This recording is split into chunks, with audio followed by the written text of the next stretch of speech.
오늘 말씀은 야고보서 2장 1절부터 4절까지의 말씀입니다. 내 형제들아 영광의 주 곧 우리 주 예수 그리스도에 대한 믿음을 너희가 가졌으니 사람을 차별하여 대하지 말라. 만일 너희 회당에 금가락지를 끼고 아름다운 옷을 입은 사람이 들어오고 또 남루한 옷을 입은 가난한 사람이 들어올 때에 너희가 아름다운 옷을 입은 자를 눈여겨보고 말하되 여기 좋은 자리에 앉으소서 하고 또 가난한 자에게 말하되 너는 거기 서 있든지 내 발등상 아래 앉으라 하면 너희끼리 서로 차별하며 악한 생각으로 판단하는 자가 되는 것이 아니냐. 아멘. 세상의 방식이 아니라 하나님의 나라와 의를 위해 살아가는 성도 여러분을 예수님의 이름으로 축복합니다. 야고보는 스스로 경건하다라고 생각하며 말을 함부로 하는 것은 자기의 마음을 속이는 헛된 경건이다라고 말하죠. 그러면서 아버지 하나님 앞에서 정결하고 더러움이 없는 경건은 고아와 가부를 환난 중에 돌보고 또 자기를 지켜 세상에 물들지 않는 것이다라고 말합니다. 이는 참된 경건을 위한 말하기에 대하여 말씀하고 있는 거예요.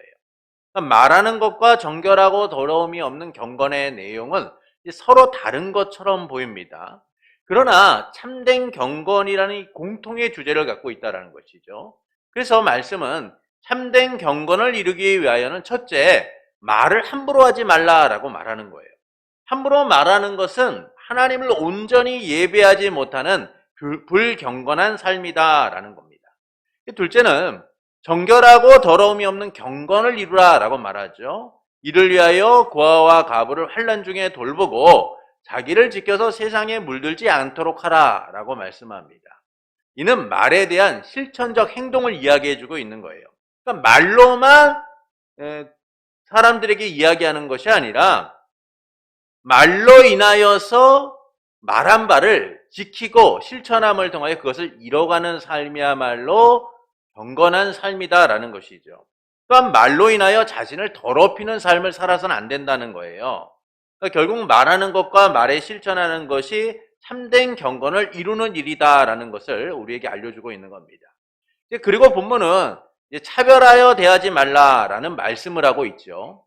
야고보는 우리 주 예수 그리스도에 대한 믿음을 가졌으니 사람을 차별하여 대하지 말라라고 말합니다.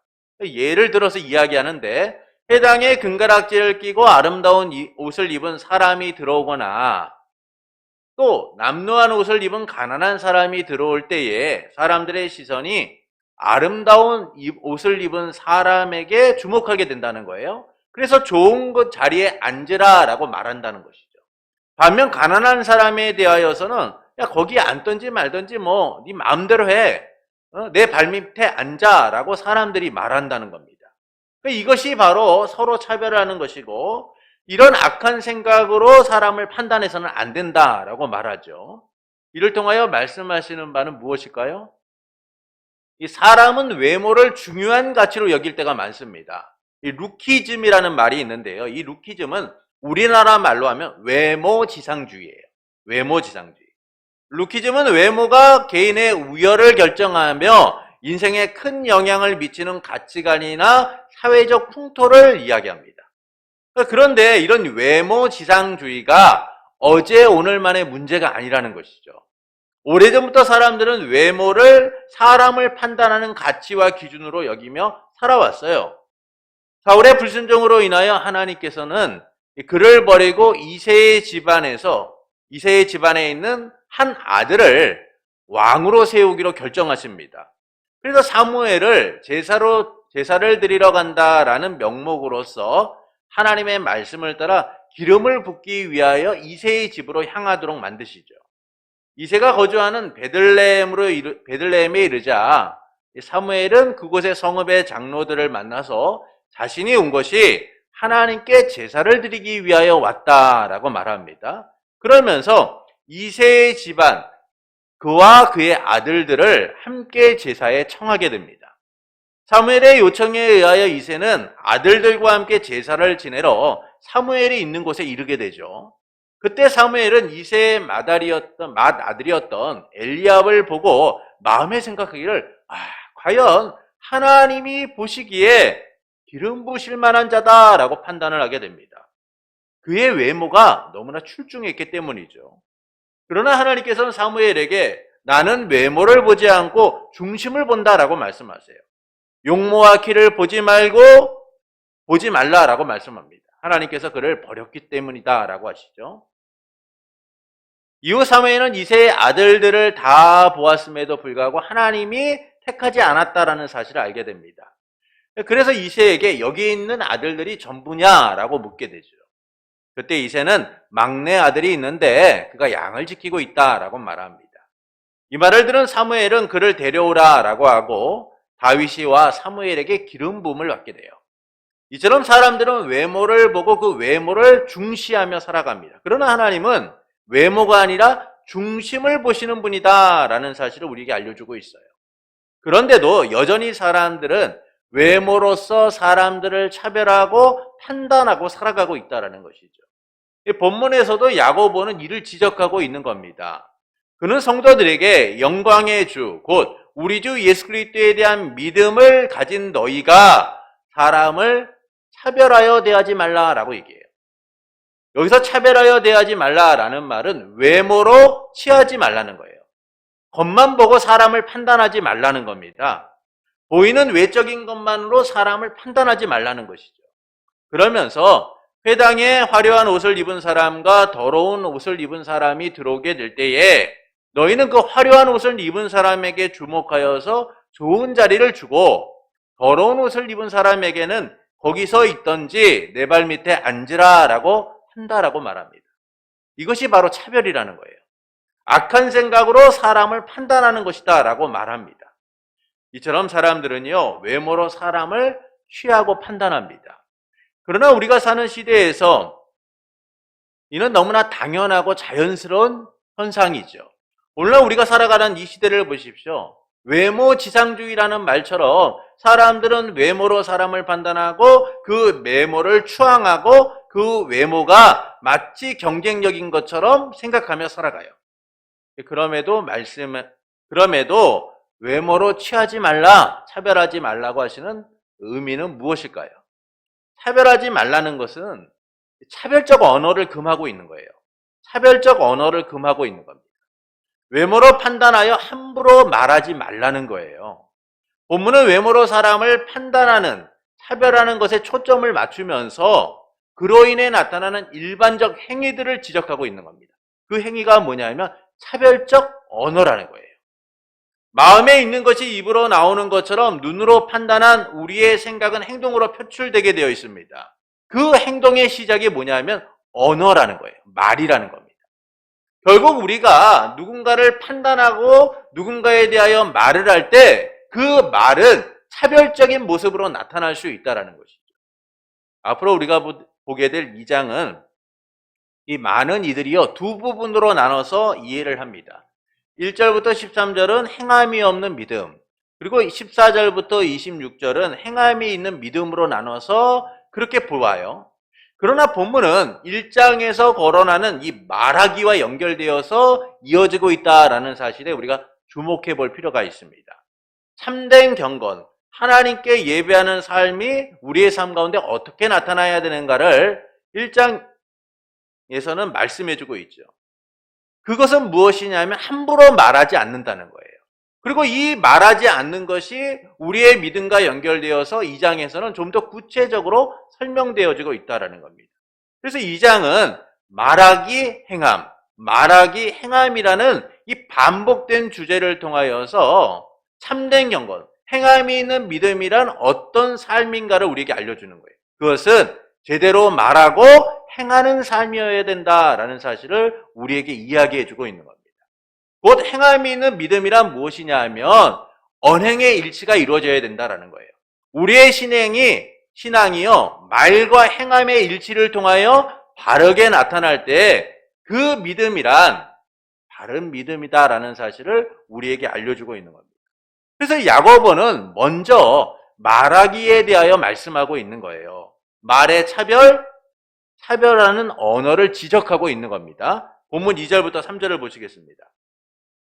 만일 너희 회당에 금가락지를 끼고 아름다운 옷을 입은 사람이 들어오고 또 남루한 옷을 입은 가난한 사람이 들어올 때에 너희가 아름다운 옷을 입은 자를 눈여겨보고 말하되 여기 좋은 자리에 앉으소서 하고 또 가난한 사람에게 말하되 너희는 거기서 있든지 내 발등상 아래 앉으라 하며 차별하지 말라, 외모로 취하지 말라라고 말한 야고보는 그 예로서 회당 안에 들어온 두 종류의 사람에 대하여 이야기합니다. 근데 그들에 대한 반응이 다르다는 것이죠. 한 사람은 금가락지를 끼고 아름다운 옷을 입은 사람이고 또 한 사람은 더러운 옷을 입은 가난한 사람이라는 거예요. 근데 이들을 대하는 사람들의 언어가 다르다는 겁니다. 어떻게 다릅니까? 아름다운 옷을 입은 사람에게는 말하되 여기 좋은 자리가 있으니 앉으세요 라고 말하고 더러운 옷을 입은 사람에게는 말하되 거기 서 있던지 내 발밑에 앉던지 너 마음대로 해 라고 말한다는 거예요. 여러분, 이 얼마나 차별적인 언어입니까? 그들은 그 사람이 어떤 믿음, 인격과 성품이 있는지를 생각하지 않고 단지 보이는 외적인 것으로 판단하여서 차별적 언어를 사용하고 있다는 거예요. 이를 야고보는 지적하고 있는 겁니다. 마음으로 경건하다라고 말하면서 말을 함부로 하는 것은 경건이 헛되다는 것을 1장에서 이야기해주고 있죠. 그러면서 2장에서는 외모로 판단하여 함부로 말하는 것은 악한 것이다 라고 말하고 있는 거예요. 그래서 야고보는 이 외모로 판단하는 것에 대하여 너희끼리 서로 차별하며 악한 생각으로 판단하지 말라라고 말합니다. 근데 왜 이것이 악한 생각으로 판단하는 걸까요? 본문 1절을 보시겠습니다. 본문 1절에서 말씀하시는 것처럼 우리가 영광의 주, 곧 우리 주 예수 그리스도에 대한 믿음을 가졌기 때문이다라는 거예요. 여러분, 이 믿음은 우리를 부요케 하는 믿음인 거예요. 그것은 우리 주 예수 그리스도의 부요함을 우리가 은혜로서 받았기 때문인 겁니다. 예수님께서 자신을 버려 낮아지심으로 우리를 부요케 하셨기 때문이죠. 하늘의 보좌를 버리고 이 땅에 오신 예수님, 그분의 성육신과 고난, 십자가의 죽으심과 같은 이 낮아지심을 통하여 우리는 부유한 자가 된 거예요. 이 놀라운 주님의 낮아지심과 높아지심을 통하여 우리는 구원을 받은 하나님의 자녀가 되었다라는 것이죠. 이 믿음을 통하여 우리는 영생을 누리게 되었고 하나님의 자녀로서 하나님의 나라를 상속한 자로 살아가게 된 겁니다. 이처럼 우리 주 예수 그리스도를 통해 우리는 하나님의 차별 없는 의를 덧입게 되었고 주님의 부여로 채워진 삶을 살아가게 된 것이죠. 그래서 야고보서 1장 9절은 이 낮은 형제는 자기의 높음을 자랑하라 라고 말해요. 낮은 형제는 자기의 높음을 자랑하는데 이 높음은 무엇입니까? 그리스도의 부유하심을 입은 우리가 하나님의 나라를 소유하게 되었다는 거예요. 예수 그리스도를 믿음을 통하여 우리가 구원받은 하나님의 자녀로서의 삶을 살아가게 되었다는 겁니다. 그리고 이를 좀 더 구체적으로 2장 5절부터 6절은 다음과 같이 말씀합니다. 2장 5절부터 6절입니다. 우리 함께 읽어보겠습니다. 내 사랑하는 형제들아 들을지어다. 하나님이 세상에서 가난한 자를 택하사 믿음에 부요하게 하시고 또 자기를 사랑하는 자들에게 약속하신 나라를 상속으로 받게 하지 아니하셨느냐.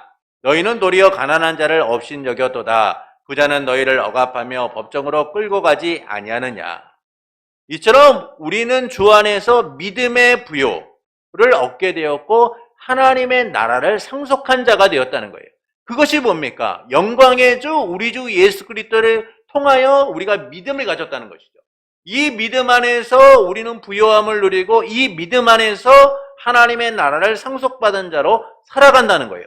그것은 세상의 가치와 기준을 초월하여 진정한 부요를 누리는 하나님의 백성으로 살아가게 되었다는 것이죠.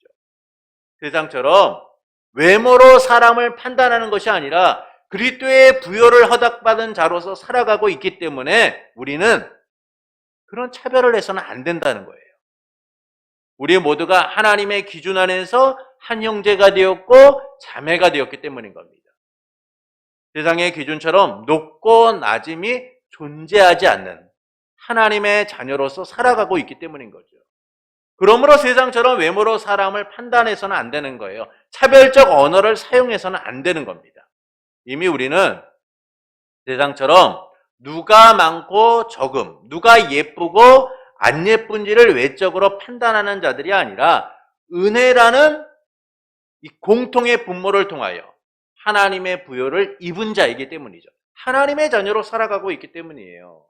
여러분, 우리가 부모로서 자녀들을 볼 때 그 자녀들이 서로의 높고 낮음을 차별하고 서로에 대하여 차별적 언어를 행한다면 그 부모의 마음이 어떻겠습니까?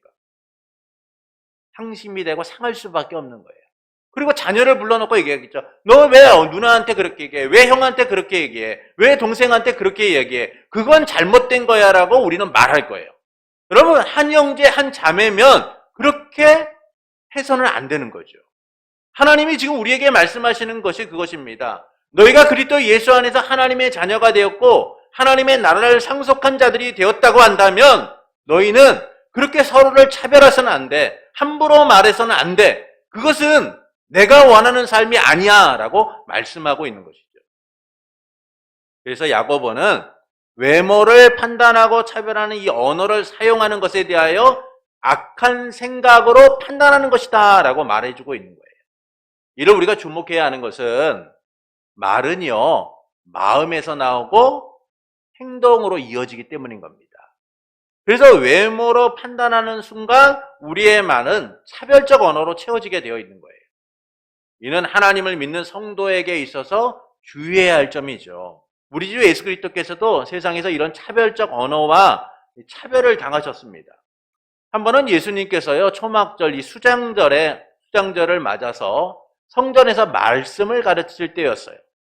근데 말씀을 들은 이들이 놀라워하면서 이 사람이 배우지도 않았는데 제대로 된 정규 학업을 마친 것도 아닌데 어떻게 저런 글을 알지? 어떻게 저렇게 말할 수 있지? 라고 하면서 예수님을 판단한 겁니다. 그런 사람들에게 예수님은 내 교훈은 내 것이 아니고 나를 보내신 이의 것이다 라고 하면서 누군지 그분의 뜻을 행하는 자라고 한다면 예수님이 스스로 한 말이 아니라는 사실을 알게 될 거라고 하시죠. 그리고 예수님은 사람들을 향해서 모세의 추종자로 모세를 알고 율법을 배웠다라고 한다면 배웠다고 하면서 율법을 지키지 않고 오히려 나를 너희가 죽이려 한다라고 책망을 하세요. 이 말에 사람들은 분노하면서 예수님이 귀신을 들렸다라고 합니다. 누가 당신을 죽이려 한단 말입니까? 라고 하면서 오히려 예수님을 몰아붙이죠. 이 예수님은 한 가지 일을 행하셨다라고 하면서 너희가 이 일로 나를 이상히 여긴다라고 하십니다. 그 일은 예수님께서 안식일 날 38년 된 베데스다 연못의 병자를 고치신 일을 말씀하고 있는 거예요. 이 한 가지 일 때문에 사람들은 예수님을 이상히 여기고 죽이려고 했다라는 겁니다. 그런데 예수님은 자신이 한 일처럼 유대인들도 그렇게 안식일에 일하고 있다라는 사실을 말씀하시는데 그 일은 모세의 율법을 따라 그들이 안식일에도 할례를 행하고 있었다는 사실을 지적하시죠. 당시 유대인들은 아이들을 위해서 안식일에도 할례를 행하게 됩니다. 왜냐하면 아이가 태어나면 8일 안에 8일째 할례를 행하게 되어 있는데 여러분 언제 태어날지 모르잖아요. 그러면 안식일에 걸릴 때도 있죠. 그럼에도 불구하고 사람들은 그 안식일에 아이에게 할례를 행한다라는 거예요. 그것은 안식일의 규례를 초월하여서 그들이 적용했다라는 사실을 알려주고 있는 것이죠. 이처럼 신체의 일부를 위하여 안식일에 할례를 행하는 그들에게 예수님은 38년 된 병자의 몸을 온전케 하는 것이 깨끗하게 치료하는 것이 어찌 너희가 화낼 일이고 분노할 일이냐라고 말씀하고 계신 거예요. 그러면서 예수님께서 뭐라고 말씀하시냐면 외모로 판단하지 말고 나는 공의로 판단하라. 외모로 판단하지 말고 공의로 판단하라 라고 그들에게 말씀하십니다. 그러니까 예수님은 외모로 판단하지 않고 공의로 행하시는 분이라는 것이죠. 그리고 그들에게도 예수님을 비난하고 차별적 언어를 행하는 이들에게도 예수님은 공의로 판단하라 라고 말씀하세요. 그것은 자기의 기준이 아니라 하나님의 뜻, 하나님의 말씀을 따라 행하라 라고 말씀하고 있는 겁니다.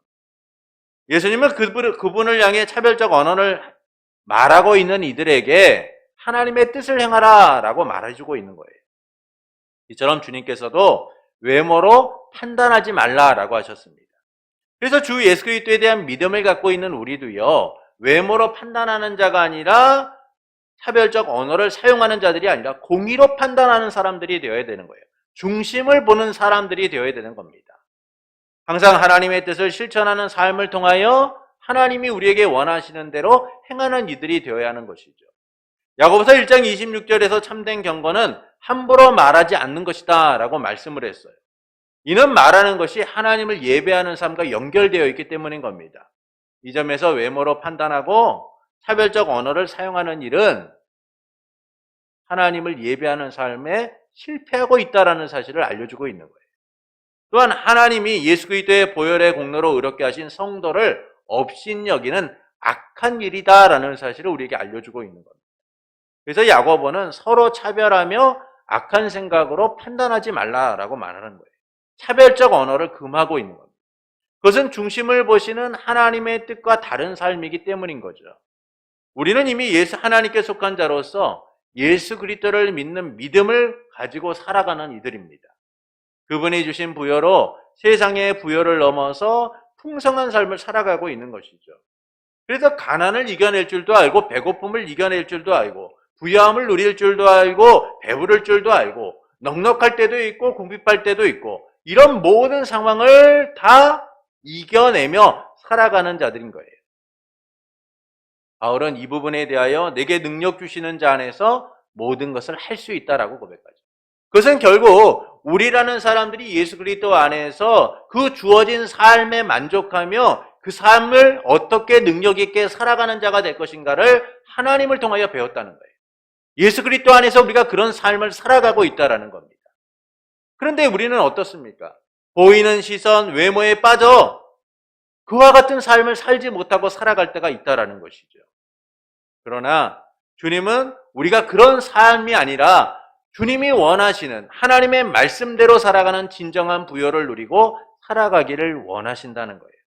그래서 주님은 외모를 취하는 이 차별적 언어를 금하심을 통하여 차별하지 말아라. 외모로 사람을 취하지 말라라고 말씀하고 있는 겁니다. 이를 통하여 하나님께서는 우리가 어떻게 살아가기를 원하실까요? 중심을 보는 성도가 되기를 원하시는 거예요. 중심을 보는 성도가 되기를 원하십니다. 그래서 우리는 눈에 보이는 차별, 이 외모로 사람을 취해서는 안 되는 거예요. 차별된 시선과 언어로 누군가에게 상처를 주고 아픔을 줘서는 안 됩니다. 우리는 누구보다 부유한 자들이기 때문인 거죠. 그래서 너그럽고 온화한 마음으로 그들의 외모가 아닌 중심을 볼 수 있어야 하는 거예요. 그러나 우리는 중심보다는 외모를 볼 때가 참 많습니다. 그것은 여전히 우리가 세상의 시선으로 살아가려고 하고 있기 때문인 거예요. 내 기준으로서 성도를 보고 있기 때문인 겁니다. 사람이 첫인상을 가질 때는요, 0.3초밖에 걸리지 않는다고 해요. 그러니까 누군가를 딱 보고, 이 사람은 참 괜찮은 사람이다. 이 사람은 좀 관계를 해서는 안 되겠구나. 비호감이다라고 평가할 때 0.3초밖에 걸리지 않는다라는 겁니다. 이는 우리가 얼마나 본능적으로 사람을 외모로 판단하고 있는가를 잘 알려주고 있는 거죠. 근데 문제는 이런 판단이 우리의 언어와 행동으로 나타난다는 거예요. 그러면 사람이 마음으로는요, 저 사람은 어떻겠구나라고 판단을 할 수 있겠죠. 그런데 여기서 멈춘다면은 우리의 삶이 좀 더 괜찮을 거예요. 근데 문제는 이와 같은 마음들이 우리의 언어와 행동으로서 자연스럽게 표출된다는 게, 나타난다는 게 문제라는 거예요. 그래서 너그럽지 못한 표정과 차별적 언어로서 사람을 대하게 되는 겁니다.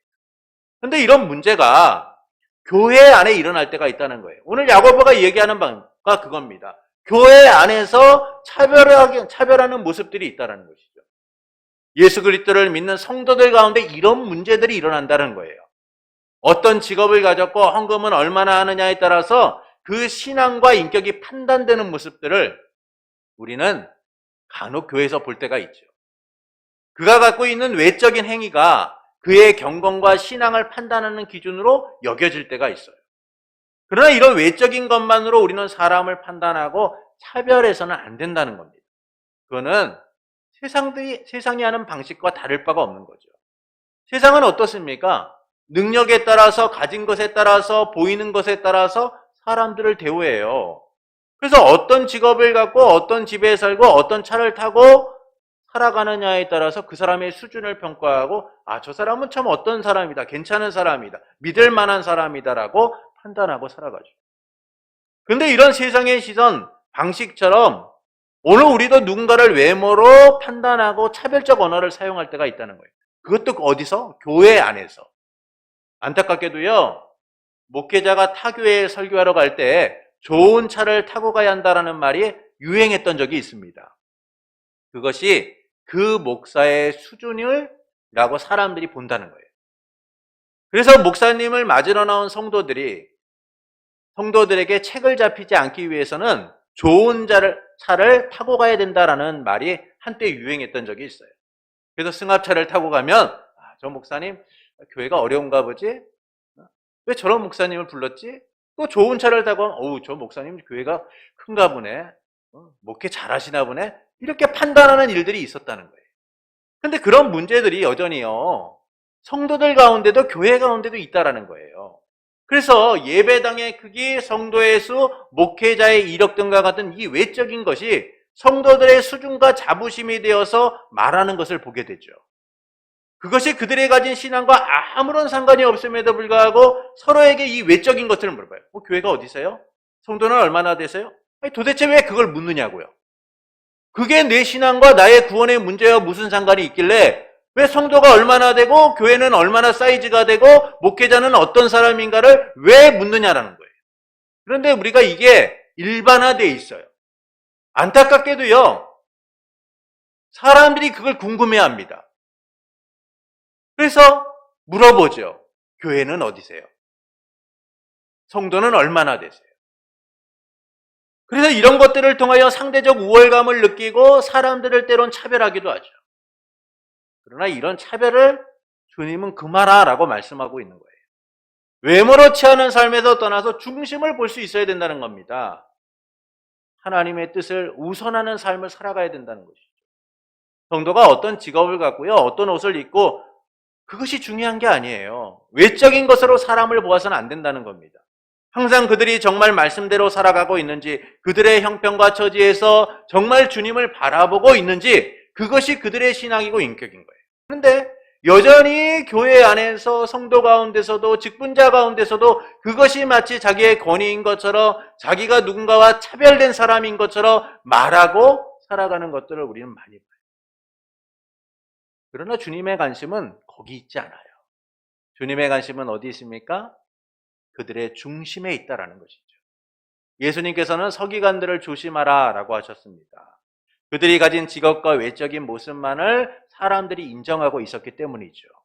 근데 예수님은 그들을 조심하라 라고 말씀하면서 그들이 어떤 존재인가를 이렇게 말씀하세요. 긴 옷을 입고 다니길 좋아하고 사람들에게 시장에서 인사받기를 좋아하고 회당과 잔치자리에서 높은 자리에 앉는 것을 좋아하는 사람들이다. 그들은 다른 사람들과 자기가 차별되었다는 것을 공공연히 드러내고 그렇게 대우받는 것을 좋아하는 사람들이라는 거예요. 근데 그들이 어떤 사람이냐면 가부의 재산을 가로채고 사람들에게 거룩하게 보이려고 길가에서 기도하는 것을 서슴지 않는 그런 존재들이라고 말씀하세요.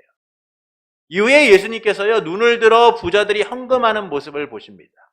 그런데 예수님께서 한 가부가 두렙돈을 넣는 것을 보시고 이 가부를 칭찬하시죠.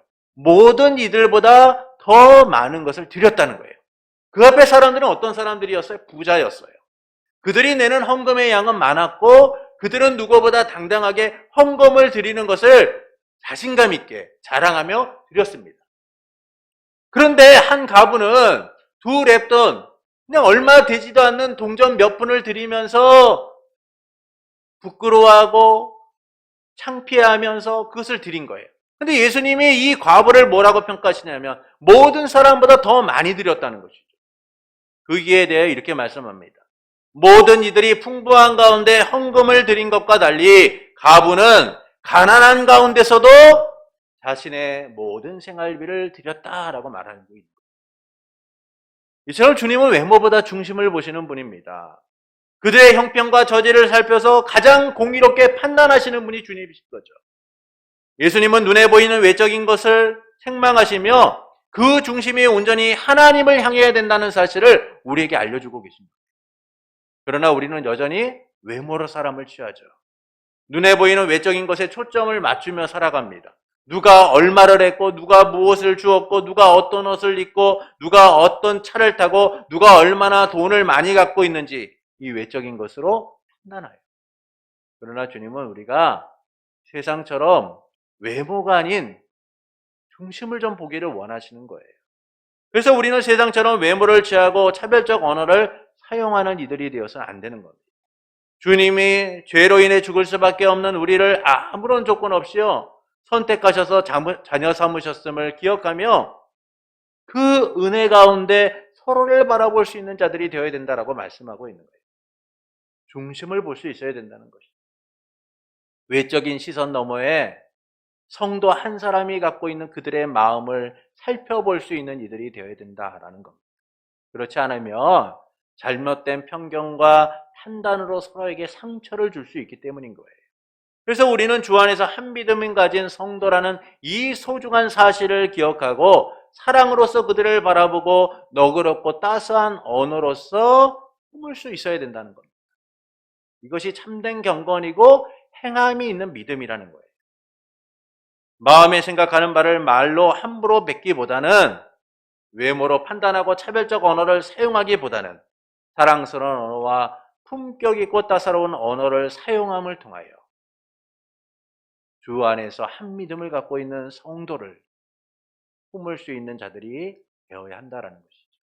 외모가 아닌 중심을 바라볼 수 있어야 한다는 것. 그러므로 눈에 보이는 것만으로 판단하는 세상에서 중심을 보기를 힘쓰는 성도가 되시는 것은 어떨까요? 외모를 취하는 차별적 언어를 사용하기보다 너그럽고 따사로운 언어를 사용함을 통하여 사랑의 교제를 이뤄가는 성도가 되시는 것은 어떨까요? 사랑하는 성도 여러분, 야고보는 성도들에게 영광의 주 예수 그리스도에 대한 믿음을 가졌으니 차별하여 대하지 말라라고 합니다. 차별하는 것은 악한 생각으로 판단하는 것이다라고 말하죠. 이는 차별하지 말라라는 것으로 차별적 언어를 금하고 있는 거예요. 이 장은 말하기와 행함의 반복을 나타내고 있다라고 말합니다.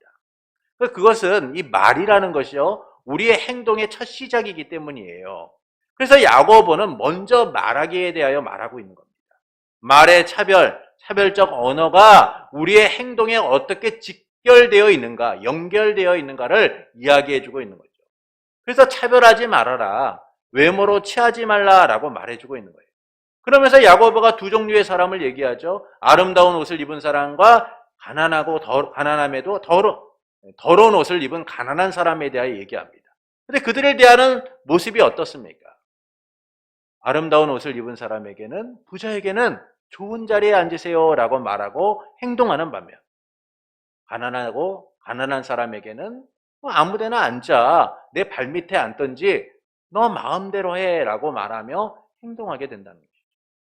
이처럼 사람들은 외모로 사람을 취하게 될 때 차별적 언어를 사용하게 되어 있는 거예요. 그래서 야고보는 차별적 언어를 금하고 있는 겁니다. 왜 우리가 이렇게 해야 되느냐? 예수 그리스도 안에서 우리가 믿음을 가졌기 때문이죠. 예수님이 자기의 부요함을 버리고 낮아지셔서 우리를 부요하게 하셨기 때문인 겁니다. 그래서 우리는 이 예수 그리스도에 대한 믿음을 가지고 한 믿음을 가진 형제들을 사랑하고 너그럽고 온화한 언어를 사용할 수 있어야 돼요. 하나님의 나라는요, 분쟁과 갈등과 시기와 차별의 나라가 아니라 온유와 화평과 하나됨을 이뤄가는, 평화를 이뤄가는 나라이기 때문입니다. 그래서 우리는 하나님 나라 백성으로서 외모로서 차별하는 이들이 아니라 그들을 사랑으로 품을 수 있는 이들이 되어야 한다는 거예요. 그러기 위하여 우리에게는 차별적 언어가 아닌 사랑의 언어가 시작되어야 하는 겁니다. 그러므로 이를 통해 하나님께서는 우리가 어떻게 살아가기를 원하실까요? 중심을 보는 성도가 되기를 원하시는 거예요. 우리의 눈은요, 보이는 대로 판단하게 되어 있습니다. 그러나 주님은 우리가 보이는 대로 판단하는 자들이 아니라 그 마음을 살펴보는 자들이 되기를 원하시는 거예요. 그럼에도 우리는 중심보다는 외모를 볼 때가 얼마나 많습니까? 그것은 여전히 세상의 시선으로 살아가려고 하기 때문이에요. 내 기준으로 사람을 보기 때문인 겁니다. 그래서 세상처럼 보이는 것만으로 사람을 판단하고 평가를 하죠. 그리고 교회 안에서도 이런 외적인 평가들이 성도를 나누는 기준일 때가 참 많아요. 그러나 우리는 이 외적인 것만으로 사람을 판단하거나 차별적 언어를 사용해서는 안 됩니다. 예수 그리스도 안에서 우리가 한 형제가 되었고 자매가 되었기 때문이에요. 영적 가족을 이루고 있기 때문인 겁니다. 그러므로 눈으로 보이는 것만으로 판단하는 세상에서 중심을 보기 위해 힘쓰는 성도가 되시는 것은 어떨까요? 외모를 취하여 차별적 언어를 사용하기보다 너그럽고 따스한 언어, 사랑의 언어를 통하여 서로 교제하기를 힘쓰는 성도가 되시는 것은 어떨까요? 그때 우리는 차별 없는 사랑으로 우리를 대하시는 하나님의 은혜를 풍성히 누리게 될 거예요. 서로를 사랑하고 하나 되어가는 일들이 얼마나 복된지를 누리며 살아가게 될 겁니다. 그러므로 외모를 판단하여 차별적 언어를 사용하기보다는 이 사랑의 언어, 차별 없는 언어를 사용하기를 원하는 성도 여러분에게 아무런 조건 없이 우리를 택하시고 차별 없는 사랑으로 품으신 삼위일체 하나님으로 인해 사랑의 언어와 교제로 풍성한 삶이 되기를 예수님의 이름으로 축원합니다.